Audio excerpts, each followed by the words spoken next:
Bom dia a todos. Eu espero que o final de semana tenha sido bom para todos vocês e que a semana que inicia, né, seja uma semana bastante proveitosa para todos nós. A nossa aula de hoje é continuidade da aula da semana passada. Na aula da semana passada, vocês se lembram, né? Nós tratamos sobre os atos privativos de advocacia e falamos também com relação à responsabilidade funcional do advogado. E eu, por ser um tema bastante extenso, eu deixei para a aula de hoje a responsabilidade disciplinar, que é um tema bastante abrangente e que seria necessário um tempo maior para nós discutirmos, perfeito? Então, hoje, nós vamos, na nossa sexta aula, Ética Geral e Profissional, nós vamos trabalhar com a questão da responsabilidade disciplinar do advogado. Eu quero que, nesta oportunidade, as dúvidas que forem surgindo, vocês podem solicitar o esclarecimento, tá? Até para que a gente possa interagir e a aula ficar melhor. Muito bem. Responsabilidade disciplinar. O que é isso? De que se trata isso, afinal de contas? Antes de entender as infrações e as sanções, é importante a gente saber que as infrações e as sanções, pertence às responsabilidades administrativas do advogado. Recordando, um advogado pode ter responsabilização civil, lembram? Como responder a danos, a indenização que vem do dever de reparação, penal, como fraudes processuais, patrocínios infiéis, patrocínio simultâneo, sonegação de papel ou objeto de valor probatório e violação do sigilo profissional. E, por último, a que nós vamos trabalhar hoje, a responsabilidade disciplinar. Ela também é chamada de responsabilidade ética, administrativa ou estatutária, perfeito? Então, nós trabalharemos na aula de hoje a responsabilidade disciplinar, que também pode ser chamada de responsabilidade ética, administrativa ou estatutária. Perfeito? Vamos, então, verificar um pouco mais sobre essa responsabilidade. Para falar da responsabilidade disciplinar, vamos falar sobre sanções e reabilitação. Sanção e reabilitação. Muito bem. A partir da presente aula, nós iniciaremos um longo e detalhado estudo acerca das infrações administrativas cometidas por advogado ou estagiários regularmente inscritos nos quadros da OAB.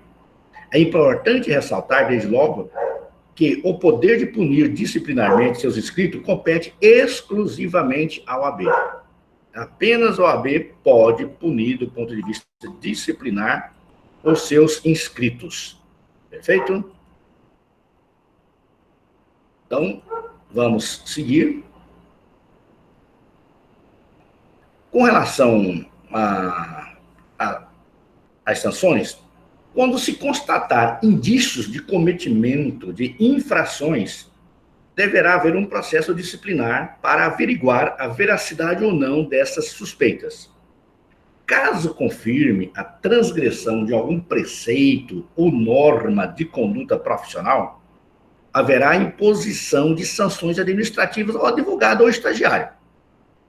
Ademais, é possível que a pessoa punida com uma sanção disciplinar requeira uma reabilitação para poder voltar a exercer a profissão ou trabalhar como estagiário regularmente inscrito. Em outras palavras, nós estamos dizendo que um advogado ou um estagiário que sofreu uma sanção pode voltar a reabilitar-se após um ano de cumprida a sanção. Perfeito? Muito bem. Então, vamos trabalhar um pouquinho mais essa questão.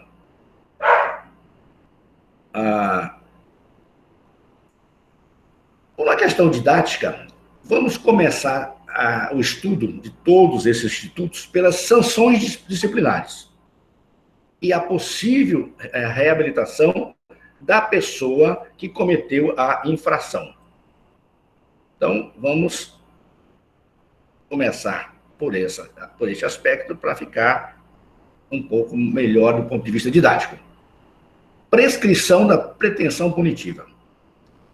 A prescrição, como vocês bem sabem, é matéria de ordem pública. Pode e deve ser declarada a qualquer momento, inclusive de ofício. E no âmbito administrativo disciplinar da Ordem dos Advogados do Brasil, a prescrição se destaca em dois tipos. Eu tenho o primeiro tipo, que é a pretensão punitiva, que é de 5 anos.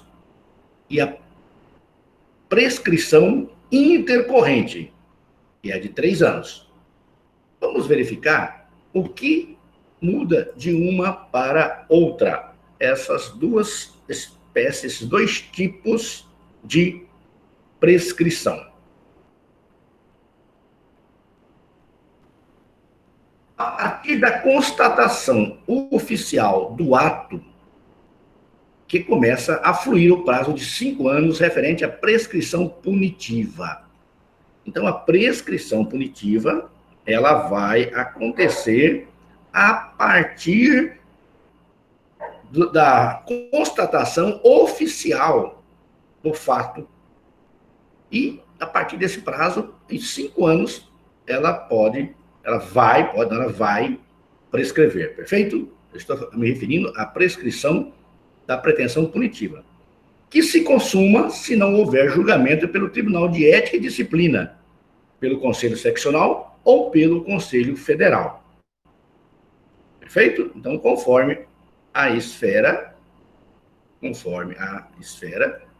nós teremos o julgamento daquele fato, que pode ocorrer pelo Tribunal de Ética e Disciplina, pelo Conselho Seccional ou pelo Conselho Federal. Essa prescrição chamada punitiva é de 5 anos. Conta a partir de quando? Do conhecimento oficial do fato. Perfeito? Já a prescrição intercorrente, vou contá-la a partir do último ato praticado pela OAB dentro do processo disciplinar. Ela decorre da inércia, da falta pela própria instituição de manifestação nos autos, seja por despacho ou julgamento durante um período ininterrupto de 3 anos. Constatada a paralisação durante este prazo, sem qualquer movimentação, deverá o processo ser arquivado e apurado eventual responsabilidade dessa paralisação. Espero que vocês tenham entendido a diferença entre prescrição punitiva e prescrição intercorrente. Alguém ficou com dúvida com relação a essas duas situações? É o momento de tirarmos essa dúvida. Ok? Bom dia, João. Bom dia, Gabriel Padilha. A Camila já falei. A Kelita também. Muito bem. Nós estamos falando aqui com relação a essa prescrição da pretensão punitiva e a prescrição intercorrente. Perfeito? Onde difere uma da outra? No tempo para prescrever. A partir da constatação oficial de um fato, começa a contar o prazo de 5 anos para prescrever a pretensão punitiva do órgão competente da OAB. Ou que pode ser o Tribunal de Ética, que pode ser Ética e Disciplina, que pode ser o Conselho Seccional, ou até mesmo o Conselho Federal. Perfeito? Agora, vamos supor que o Tribunal de Ética e Disciplina tomou conhecimento oficial de um fato, de um delito praticado por um advogado ou uma advogada, abre o processo e o processo fica lá parado, ele não caminha. Essa é a chamada prescrição intercorrente. Se ela ficar 3 anos, se este processo ficar 3 anos sem movimentar-se, sem ser julgado, ele vai prescrever. O OAB vai ter que arquivá-lo. E, em caso, irá apurar a eventual responsabilidade de quem deu causa a essa inércia. Perfeito? Então, essa é a diferença da prescrição punitiva da prescrição intercorrente. Espero que vocês tenham entendido. Vamos ver o que diz o artigo 43 da Lei 8.906 de 94, que é o nosso estatuto. Diz o seguinte com relação a essa questão. Artigo 43. A pretensão à punibilidade das infrações disciplinares prescreve em 5 anos contados da data da constatação oficial do fato. Olhe bem. Então, essa aqui é a pretensão punitiva. Perfeito? Parágrafo 1º. Aplica-se a prescrição a todo o processo disciplinar paralisado por mais de 3 anos. Essa aqui é a prescrição intercorrente. Perfeito? Então, o caput do artigo 43 do Estatuto fala da prescrição da pretensão punitiva. O parágrafo 1º do artigo 43 trata da prescrição intercorrente. Aí são 3 anos. Esta é um instrumento legal desse tema que nós estamos tratando hoje, que é a prescrição punitiva, da pretensão punitiva, e a prescrição intercorrente. Vamos ver quando que há interrupção da prescrição. A interrupção da prescrição ocorrerá com a instauração de processo disciplinar, depois ocorrerá com a notificação válida feita diretamente ao representado e depois pelas decisões condenatórias recorríveis de qualquer órgão julgador da OAB, quais sejam o Tribunal de Ética e Disciplina, o Conselho Estadual e o Conselho Federal. Feito? Então, instaurando o processo disciplinar, interrompe-se a prescrição. Perfeito? A partir do momento que instaurou o processo, interrompe-se a contagem da prescrição. Da pretensão punitiva, tá? Não podemos esquecer que eu tenho a intercorrente.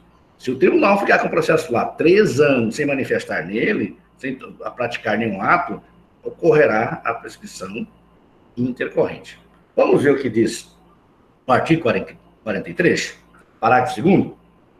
A prescrição interrompe-se, inciso 1, pela instauração de processo disciplinar ou pela notificação válida feita diretamente ao representado.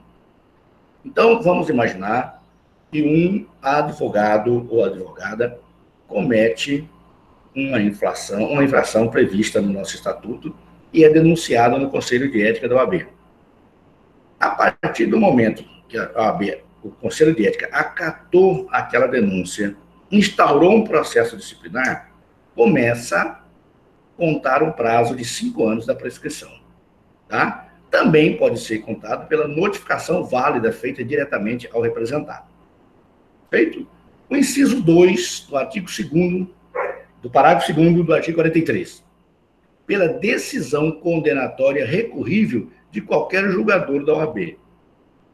Então, você vem a ser condenado no Tribunal de Ética da OAB, você pode recorrer dessa condenação. Para isso, você vai contar a prescrição de 5 anos daquela decisão que condenou você a alguma daquelas penas que nós veremos adiante. Perfeito? Então, vocês observam, né, que tem todo um procedimento, todo um processo, né, que vai garantir a ampla defesa, o contraditório, para que você possa se defender de qualquer acusação que lhe for imputada. Perfeito? Vamos adiante. Sanções disciplinares. Nós falamos anteriormente das prescrições. Agora vamos ver as sanções disciplinares. Os tipos infracionais disciplinares estão dispostos no artigo 29. Desculpe. Os tipos infracionais disciplinares estão dispostos em 29 incisos desse mesmo artigo, sendo que este rol é taxativo.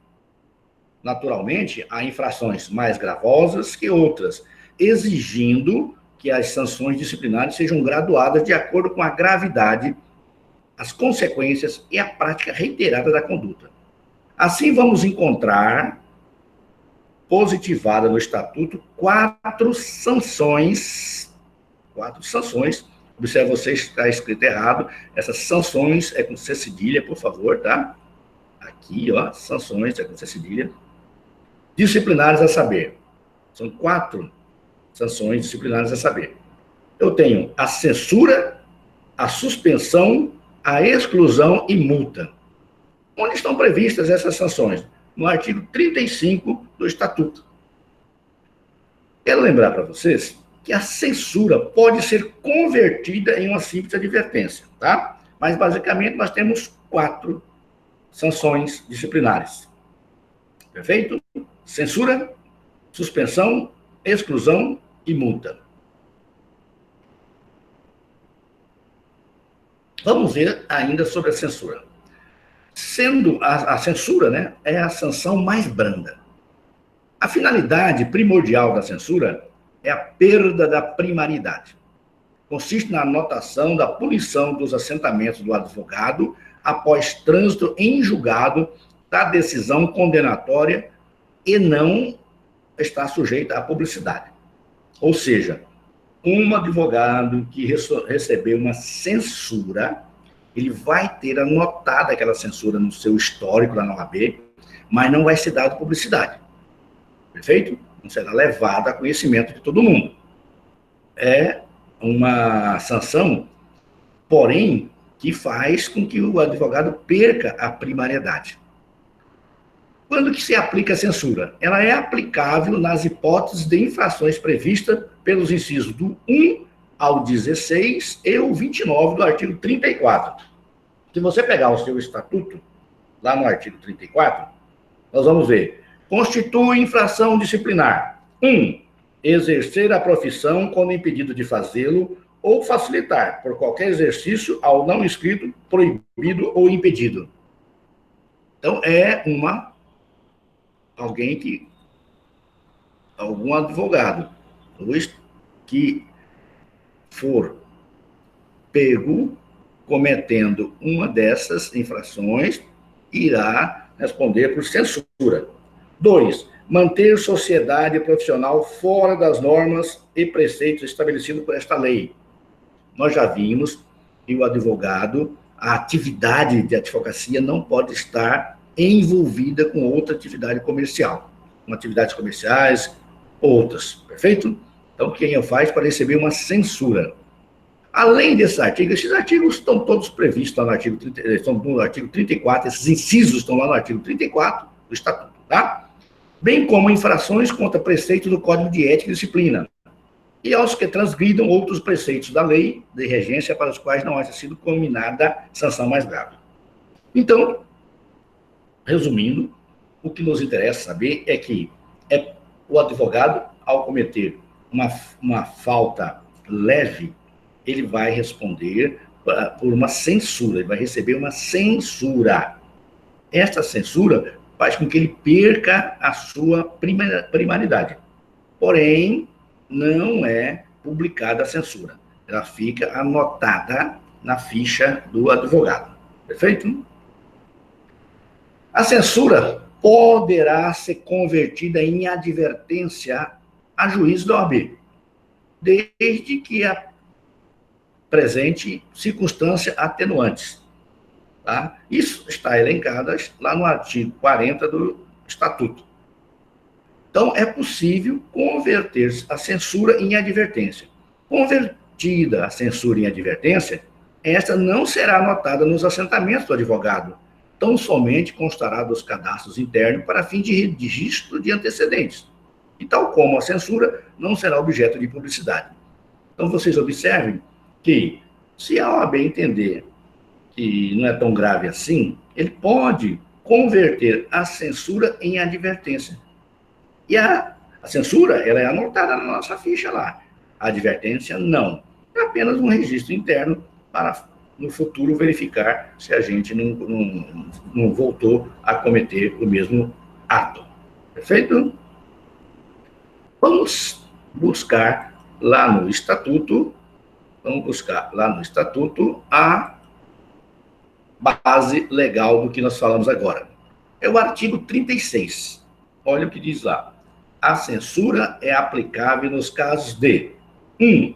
Infrações definidas nos incisos de 1 a 16 e 29 do artigo 34. Então, se você pegar o artigo 34 do seu Estatuto, dos incisos 1 ao 16 e lá no inciso 29, todas aquelas infrações serão punidas com censura. 2. Violação a preceitos do Código de Ética e Disciplina. Nós temos o nosso Código de Ética. Além do nosso Estatuto, nós temos o Código de Ética e Disciplina. Qualquer violação a ele cabe uma censura. 3. Violação a preceito desta lei, quando para a infração não se tem estabelecido sanção mais grave. Parágrafo único do artigo 36. A censura pode ser convertida em advertência em ofício reservado, sem registro, nos assentamentos do inscrito, quando presente circunstância atenuante. Então, vocês observem que é possível, e nós já falamos isso, né? Que é possível, então, você pegar uma infração que foi cometida e está abrangida nos incisos de 1 a 16, que é caso de censura, e convertê-la em advertência. Feito? Vamos avançar um pouco mais. Bom, a mais leve das infrações é penalizada com censura, que pode ser convertida em, além da censura, ela pode ser convertida em, vamos lembrar? A advertência, perfeito? Está lá no parágrafo único do artigo 36.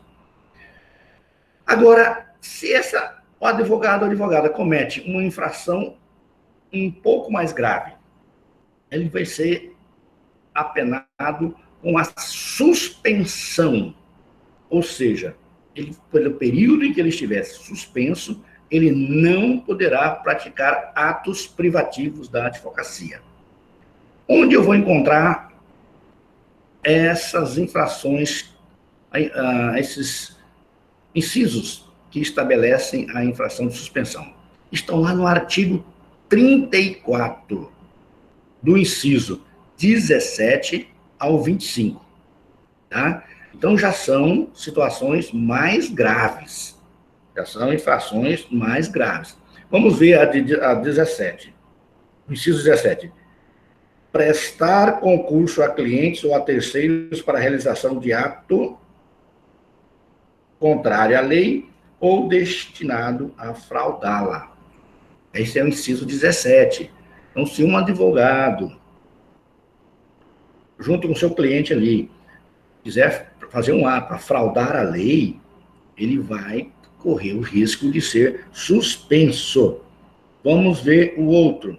18. Solicitar ou receber do constituinte qualquer importância para a aplicação ilícita ou desonesta. Inciso 18 do artigo 34. Vamos imaginar que o advogado peça dinheiro do cliente para corromper um assessor do juiz. Olha, eu consigo lá para você, mas ele está me cobrando 10 mil reais.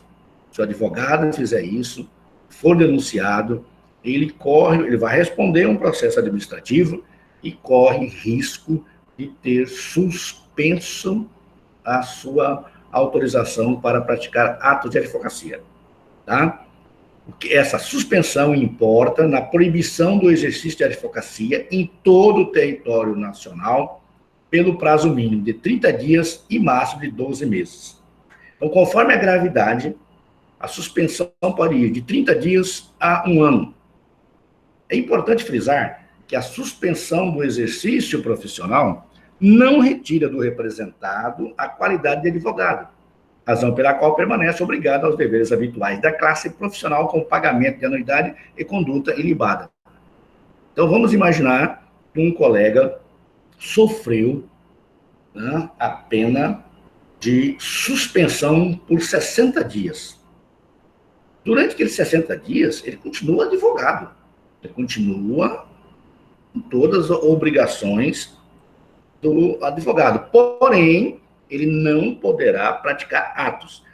O Gabriel Padilha me faz uma pergunta aqui.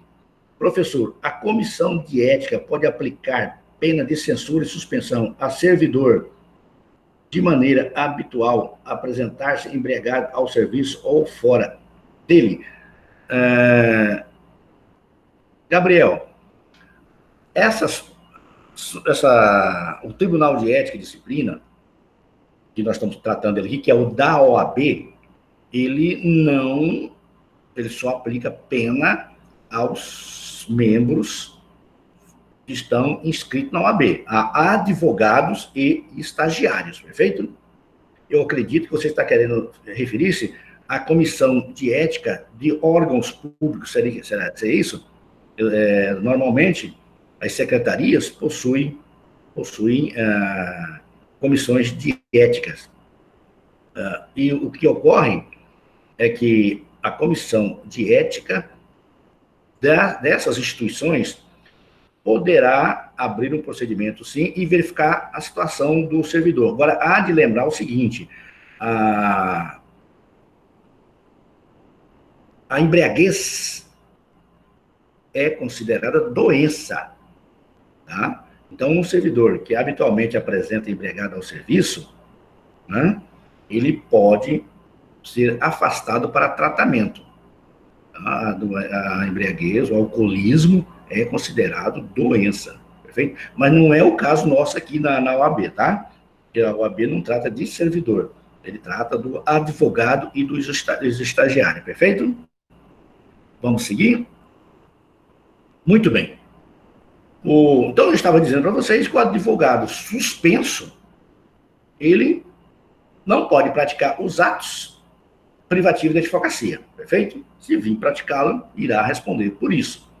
Existem umas exceções do prazo da suspensão.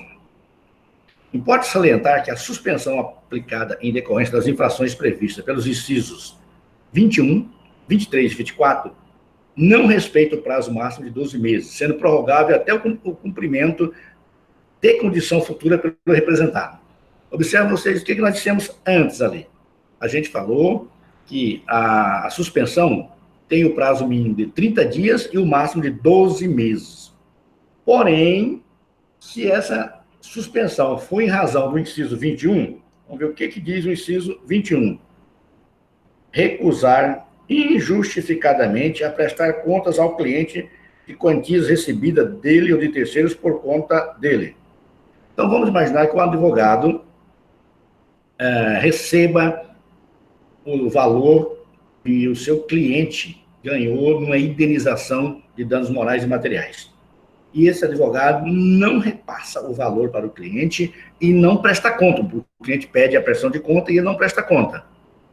Então, ele vai receber uma suspensão que durará o tempo que ele não prestar conta. Se ele ficar 2, 3, 4 anos sem prestar conta, fica suspenso esse período.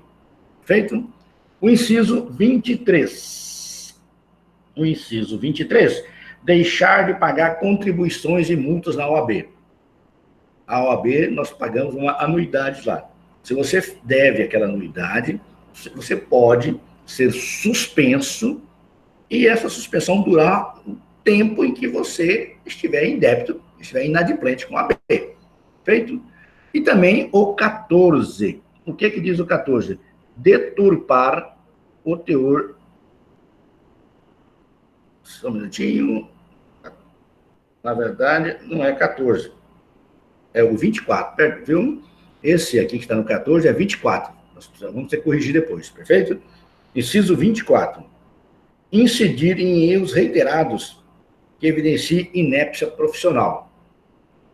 Muitas vezes o advogado erra reiteradamente, mostrando que ele não é competente, mostrando que ele é inepto.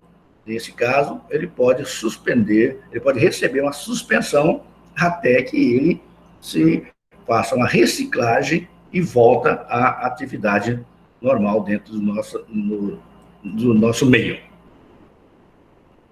Adiante. A suspensão por ser uma infração ao dever de prestar contas de quantia recebida do cliente ou de terceiros por conta dele, prorroga-se até a efetiva prestação de contas. Nesta, compreendida a devolução de valores indevidamente retidos e acrescido de correção monetária. Olha, gente, é muito importante que o advogado que receber qualquer valor do seu cliente, em razão da ação ganha de seu cliente, que ele preste contas ao cliente e repasse o valor. O que é do advogado são os honorários. Os benefícios da ação ganha é do cliente, perfeito? Da mesma maneira, a suspensão decorrente do inadimplemento das contribuições, multas e preços de serviço devido ao AB persistem até que satisfeita integralmente a dívida. É o que nós dissemos lá atrás. Está devendo ao AB, você pode ser suspenso. Enquanto não pagar, vai persistir aquela suspensão. Perfeito? Na hipótese de inércia profissional decorrente da prática de erros reiterados, está lá no artigo 34, inciso 24, a suspensão perdura até que o advogado preste novas provas de habilitação. Não é prova, não é o exame da OAB, perfeito? A OAB pode fazer uma avaliação daquele advogado, não é a prova da OAB, tá? Então, vamos imaginar que um advogado erra reiteradamente com relação ao direito processual civil. Então, a OAB pode exigir uma prova deste advogado. Perfeito? Nos termos do artigo 37, inciso 2, a suspensão também é aplicável quando o representado for reincidente em infração disciplinar. Tá? Então, o advogado é reincidente em censura, por exemplo. Ele tem várias censuras. Ele pode ser suspenso. Tá? É uma das penalidades que nós temos que à disposição para punir aquele advogado. É importante a gente anotar essa informação. A reincidência mencionada nesse dispositivo opera-se quando o representado incide pela segunda oportunidade na mesma infração disciplinar punida com censura, e não quando da segunda aplicação de censura por infração diversa. Então, não a reincidência é na mesma infração, tá? Ele recebe 2 censuras porque praticou o mesmo erro. Então, a próxima já não será mais uma censura. Cometeu 2, a próxima será uma suspensão. Perfeito?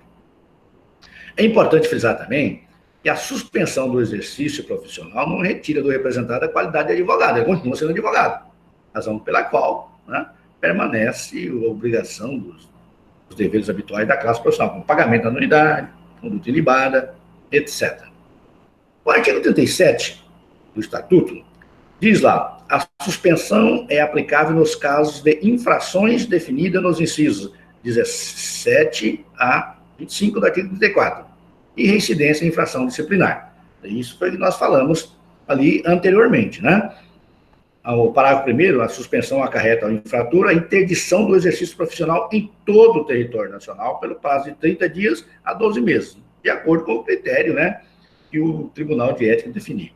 Lembre-se vocês que, estando suspenso, eu não posso praticar nenhum ato privativo de advocacia. Parágrafo 2º, nas hipóteses do inciso 21 e 23, 34, a suspensão perdura até que eu pague, né, ou preste contas, lembram? E na hipótese do 24, a suspensão perdura até que eu preste provas de habilitação. É quando você comete erros reiterados no campo profissional. Agora, a mais dura das penas que um advogado pode receber. A Adriele pede um exemplo. Dê um exemplo, professor. Adriele, seria um exemplo de, por favor? Ela pede um exemplo. De censura. Perfeito. A Adriele está pedindo para a gente falar, dar um exemplo de quando o advogado pode receber uma censura. Lembra vocês que está lá no 34, do inciso 18 ao 25. Vamos pegar aqui o inciso 25, tá? Que faz parte da censura. 25. Manter conduta incompatível com a advocacia. Ora, se um colega tem uma conduta incompatível com a advocacia, ele pode receber uma censura. Vamos imaginar que um advogado que está, vou pegar agora um exemplo que foi usado no servidor público, vamos usar aqui um advogado que está constantemente embriagado.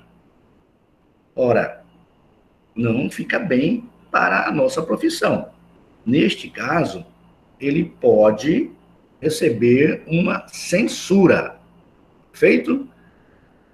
Ou a solução para ele é, se caso ele comprovar que ele sofre de alcoolismo, é ele pegar uma licença para tratamento. Agora, se ele não fizer isso e continuar sempre apresentando-se nas audiências, constantemente embriagado, ele pode receber uma censura. Eu acredito que uma outra situação, Zé, que a gente pode ver também, está lá no 17, no 20. Locupletar-se por qualquer forma à custa do cliente ou da parte adversa por si ou interposta pessoa. É você exigir valores que não estão contratados fora do que você contratou para a parte, para o seu cliente ou para a outra parte. Você pode aí receber uma suspensão, perfeito? Então, nós vimos que vai graduando, né? A mais leve, a censura, as médias são suspensão e as mais graves é a exclusão. Essa é a pena mais grave que um advogado ou advogada pode vir a sofrer na OAB. O que é a exclusão, afinal de contas? É o cancelamento da inscrição do advogado dos quadros da OAB, representando vedação total ao exercício da advocacia. Ele fica proibido de advogar definitivamente. Como é uma sanção disciplinar mais gravosa, naturalmente é de interesse da sociedade saber sobre tal fato. Dessa forma, assim como na suspensão, a exclusão é publicada no Diário Oficial do Estado. Olha que gravidade, hein? Vocês viram lá atrás que a censura não é publicada. Agora, se a suspensão e a exclusão é publicada nas páginas da OAB e no Diário Oficial do Estado. Para um advogado seja excluído da ordem, ou seja, tenha cancelado a sua inscrição, é necessário que 2/3 dos membros do Conselho da Seccional vote por essa exclusão. Tá? Ou todos os membros competentes para votar votem, 2/3, é muita gente. Quando preenchida uma das hipóteses mencionadas, ou quando aplicada 3 suspensões. Tá? Então, a exclusão pode ocorrer, mas você, assim como as outras penalizações, você tem direito à ampla defesa, ao contraditório, e para ser excluído da ordem, é necessário o voto de 2/3 dos membros do Conselho da Seccional. Vamos ver quais as principais hipóteses de exclusão que estão previstas nos incisos 26 e 28 do artigo 34. Vamos dar uma olhadinha.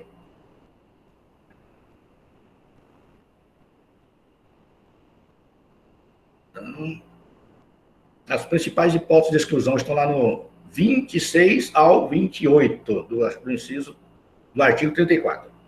26.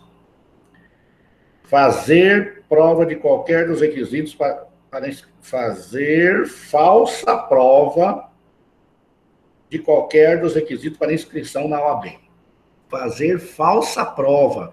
Lembra lá no artigo 8º que nós temos um rol de requisitos para se inscrever na OAB? Muito bem. Se quando você escreveu na OAB, você fez uma falsa prova, você vai ser excluído da ordem. Como assim? Vamos pegar um exemplo. Um dos requisitos é ter cursado o direito em uma instituição que tenha sido credenciada pelo MEC, uma instituição de ensino superior credenciada pelo MEC. Vamos imaginar que você fez o curso de Direito numa instituição que não é credenciada. Aí você consegue passar no exame de ordem, preenche os outros requisitos e faz a inscrição. Lá na frente descobre que aquele diploma seu não tem validade. Tá? É uma falsa prova. Você vai ter a sua inscrição no OAB cancelada. Feito? Uma outra situação. Vamos imaginar que você seja incompatível para praticar advocacia. Vamos imaginar que você seja membro da Polícia Militar do Estado de Mato Grosso. Enquanto membro ativo da Polícia Militar do Estado de Mato Grosso, você não pode se inscrever na OAB. Você inscrever, você estará faltando. Bom dia, pessoal da coordenação. Uma ótima semana para todos nós. Então, vamos imaginar que você é membro da Polícia Militar do Estado de Mato Grosso na ativa, tá?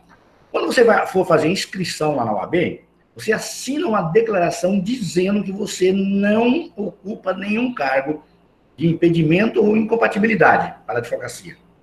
Você está faltando com a verdade. Está fazendo uma falsa prova. Você assinou uma declaração dizendo que não está incompatível. Ora, nós sabemos que o policial militar é incompatível. Feita a inscrição na OAB, chega lá na frente, descobre-se que você não podia estar lá inscrito, uma vez que há incompatibilidade. Será cancelada a sua inscrição. Feito? Uma outra situação que pode levar ao cancelamento da sua inscrição é o inciso 27. Tornar-se moralmente inidôneo para o exercício da advocacia. Existe idoneidade para o exercício da advocacia. É um dos requisitos lá do artigo 8º. Você, quando fez a inscrição, era idôneo. Depois, você praticou atos que o tornou inidôneo moralmente. Você pode ter a sua inscrição cancelada. Perfeito? Então, é possível você tenha a sua inscrição cancelada em razão dessa inidoidade moral. Tá? Uma outra situação nós vamos encontrar no artigo 28. Praticar crime infamante. Ora, nós sabemos o que são crimes infamantes, né? São crimes que causam uma fama. Imagina vocês, um advogado ou uma advogada e embriagado ao volante, atropela e mata pedestres que estão na faixa, atravessando uma faixa de pedestre. Imagina a repercussão que isso vai dar. Isso é um crime infamante. Isso depõe contra a nossa atividade profissional. Nós, como ninguém, sabemos que há proibição de dirigir estando sob efeito de bebida alcoólica. Ora, ao cometer um crime desse, nós teremos a possibilidade de responder a um processo do Tribunal de Ética e Disciplina da OAB, vindo a ter a nossa inscrição cancelada. Perfeito?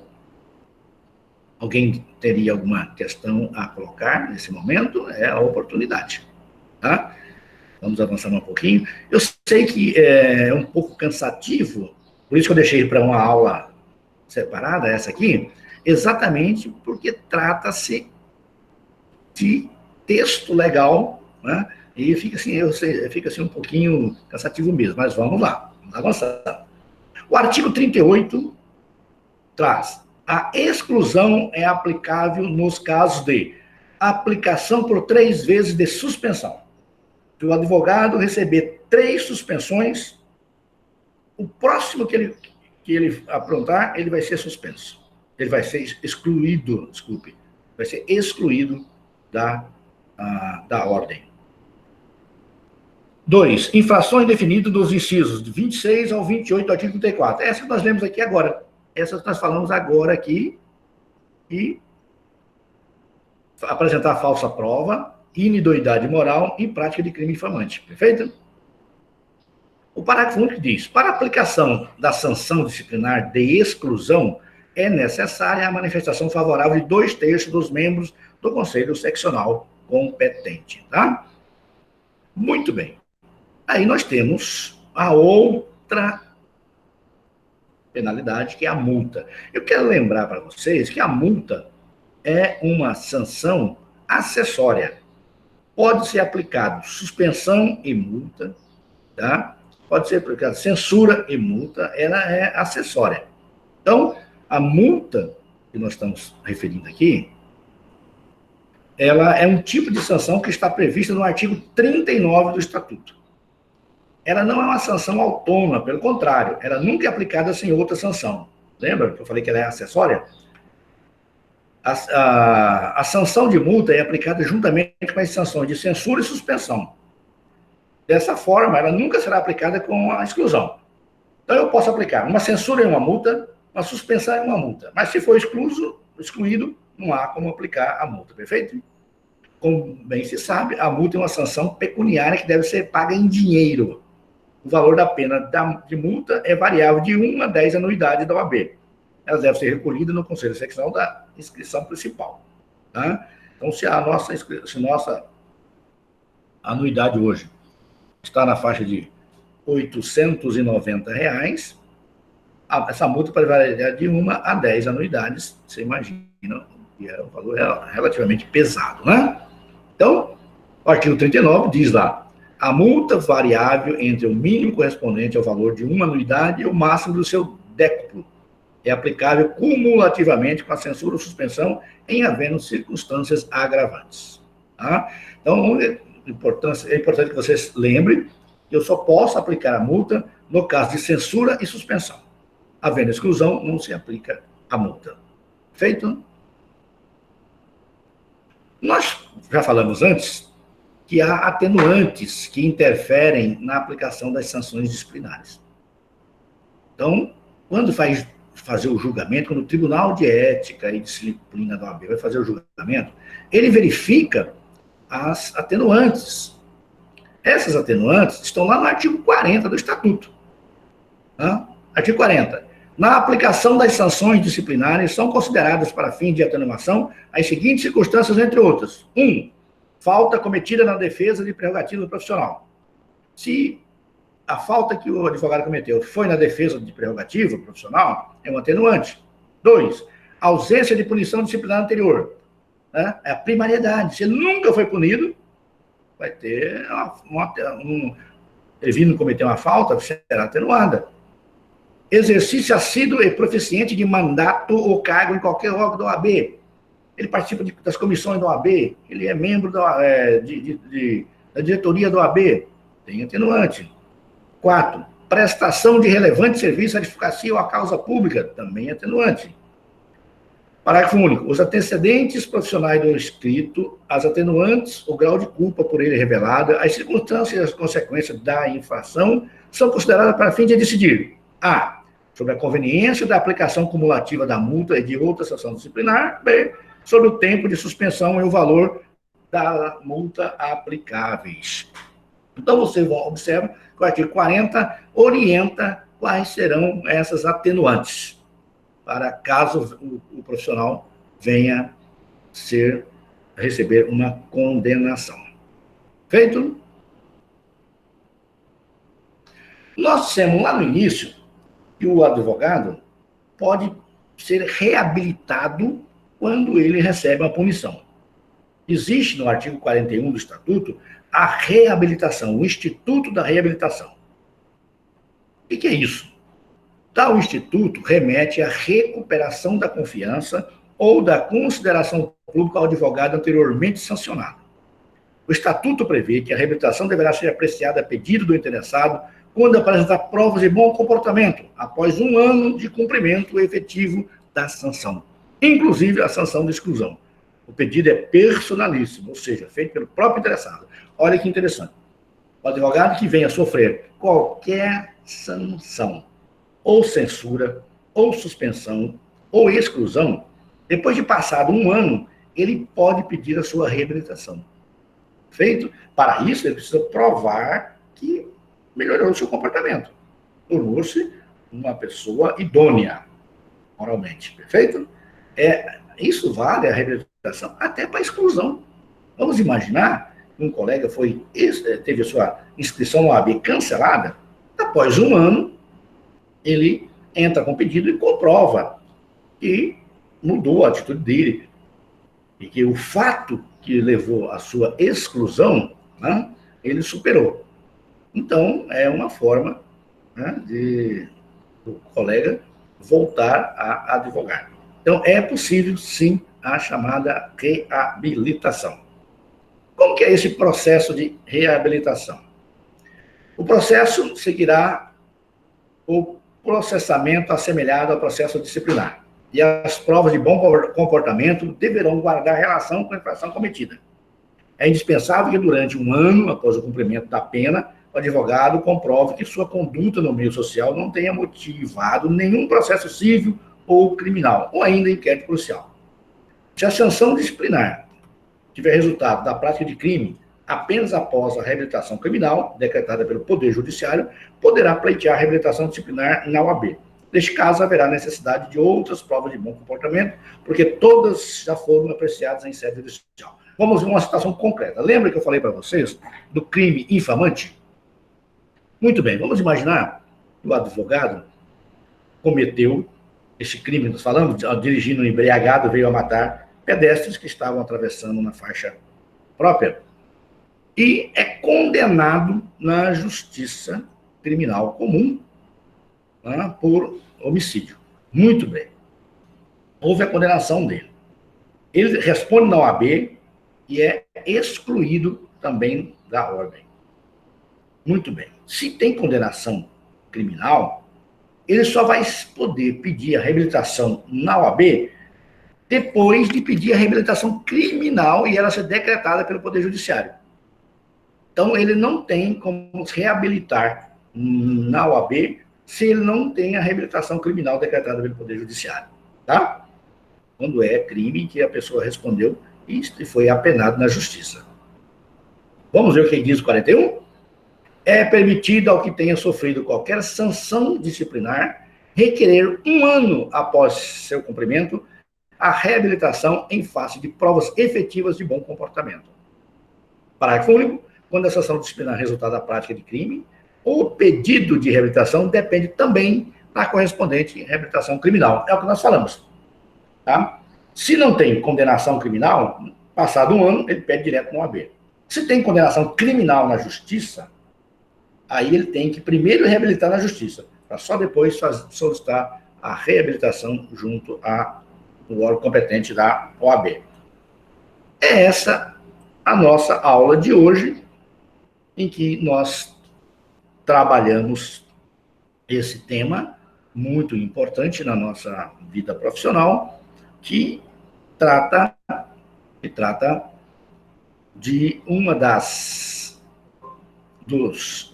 responsabilidades do profissional de advocacia, né, que é a chamada responsabilidade disciplinar, que também pode ser conhecida por responsabilidade ética, administrativa ou estatutária.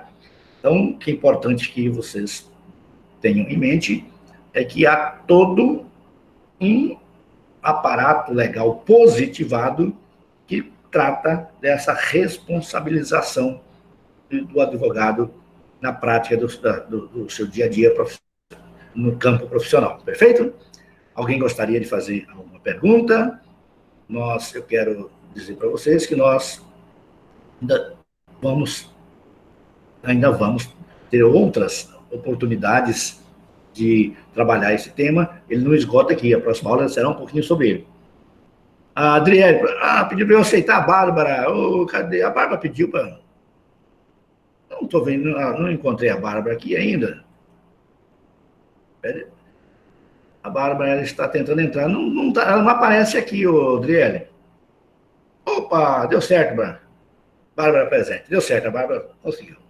Muito bem. Deixe-me, vocês teriam alguma pergunta a fazer com relação a esse tema?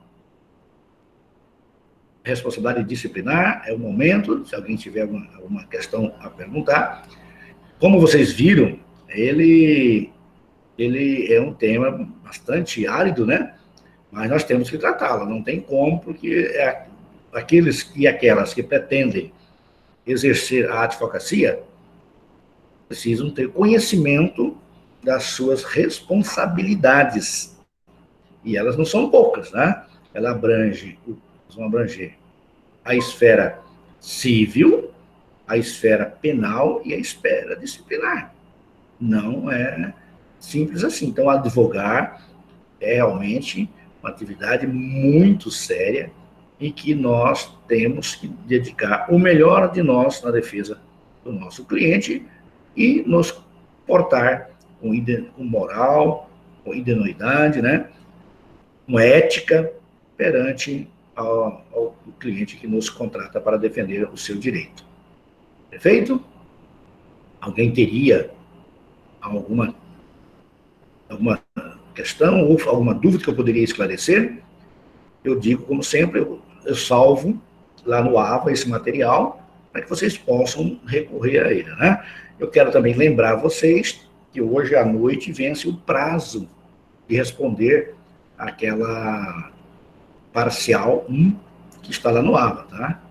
O prazo, se não me falha a memória, encerra à meia-noite de hoje. Na hora que encerrar, aí eu vou fazer a correção e na aula que vem nós vamos conversar sobre ela, sobre essa correção da parcial por aqui, certo? Alguém teria algum questionamento a fazer? Ou tudo ok? Todo mundo fera na ética geral e profissional? Eu me coloco à disposição de vocês, se ficou alguma dúvida, se ficou alguma questão pendente, tá? Lembrando mais uma vez que você pode entrar em contato comigo nesse telefone ou nesse e-mail sobre qualquer dúvida que vocês tiverem. E não tendo mais dúvidas, eu vou desligar a gravação, mas vou continuar por aqui à disposição de vocês para aquilo que for necessário, tá? Eu quero lembrar-los que nós teremos na aula que vem mais um pouco sobre essas questões que envolvam a ética profissional no campo da responsabilidade disciplinar. Um abraço a todos vocês, tenham uma semana excelente, maravilhosa. Vou interromper a gravação, mas continuo aqui à disposição de vocês para qualquer pergunta.